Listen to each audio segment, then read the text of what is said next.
ont-ils tué Jaurès? Pourquoi ont-ils tué Jaurès? Pourquoi ont-ils tué Jaurès? Pourquoi ont-ils tué Jaurès? Toujours du social avec le mouvement des intermittents du Festival Off d'Avignon.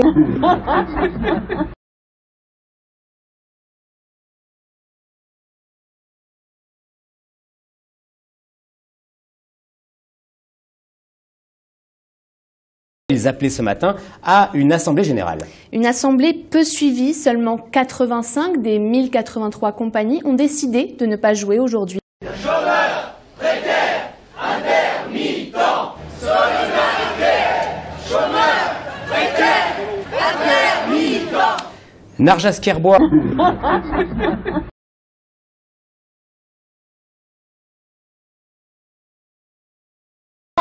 Chômeurs, précaires, intermittents, intérimaires, avec ou sans papier.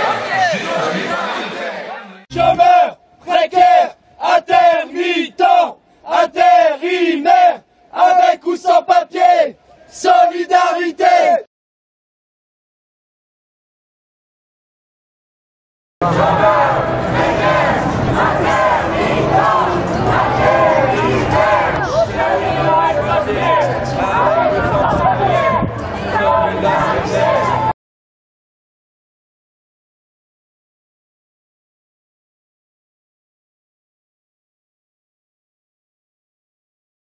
Bonjour, vous êtes en duplex d'Avignon, devant la FNAC. Que s'est-il passé ce matin après l'Assemblée Générale? Est-ce que vous pouvez nous en dire un peu plus? Ce qu'on peut dire, c'est que l'appel à la grève lancé par la Coordination nationale des intermittents du spectacle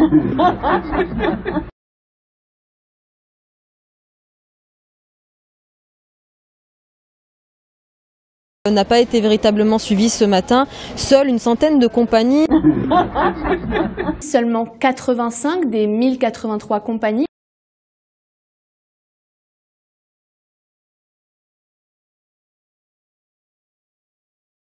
Sur les 1083 présentes dans le cadre du Festival Off se sont mobilisées.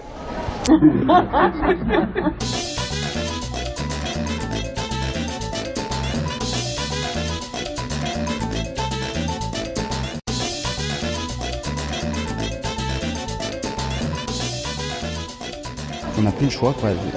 Il n'y a que la grève qui semble être en mesure de faire bouger, de faire bouger les lignes. Il faut avoir conscience de ça, ça coûte une fortune de venir à Avignon, les gens sont peu ou pas payés, c'est un investissement énorme pour les compagnies. Il est hors de question qu'on fasse grève sur tout le festival, on ne peut pas économiquement, sinon on est mort, c'est clair. Mais une journée, ça nous paraissait le minimum. Depuis le début du Festival d'Avignon, ce qu'il faut savoir, c'est que les intermittents les plus déterminés multiplient les actions fortes. Tant que le conflit dure, on estime que tout a été tenté, qu'on a tout fait en termes de médiation, de communication avec le public, d'animation, de rencontres, etc. Ils ont décidé ce matin d'investir l'entrée de la FNAC pour dénoncer les entreprises qui abusent des contrats courts avec leur personnel. Nous sommes en train de faire un blocage économique, comme ça a été dit, pour dénoncer la précarité de l'emploi en ce moment. La FNAC fait partie d'un groupe qui est coté en bourse, qui emploie aussi des gens en contrat court et discontinus à certains moments donnés. Donc voilà, nous faisons un blocage économique pour rappeler au gouvernement qu'on n'est pas dupe, que la négociation concerne l'accord en général et non les annexes 8 et 10 comme il voudrait que ce soit le cas. Aujourd'hui, 6 chômeurs sur 10 ne sont pas indemnisés. Nous nous battons pour que 10 chômeurs sur 10 le soient. Merci. Alors, ce mouvement, Narjas, semble peu suivi.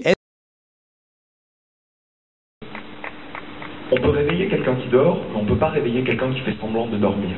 Et si plus rien n'a d'importance, alors qu'il n'y a plus rien à sauver. Est-ce que vous pouvez nous expliquer pourquoi? Alors bien sûr, le moteur du mouvement reste l'abrogation de la convention de l'assurance chômage des artistes et des techniciens.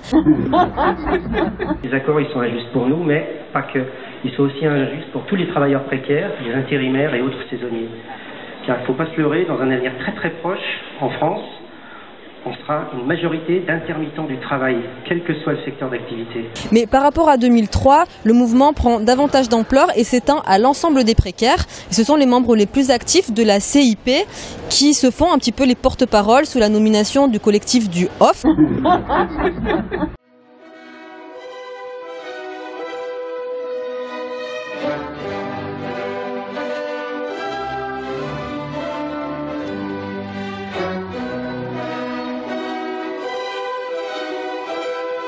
comme il existe un collectif du IN.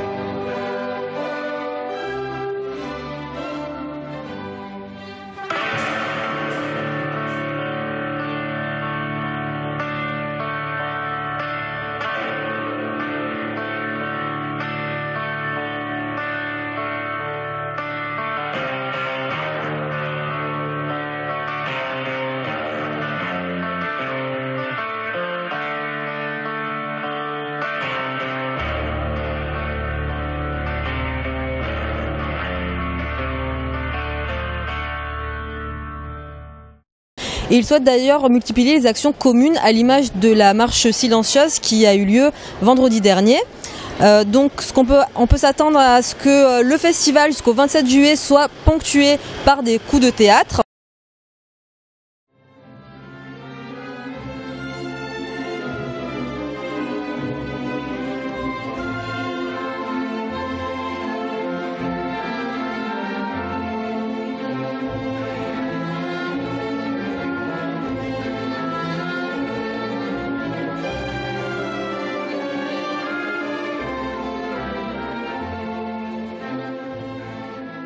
Déjà, samedi 12, la CGT Spectacle, le syndicat le plus important du secteur, a également fait un appel à la grève. Est-ce qu'il sera plus suivi ou non?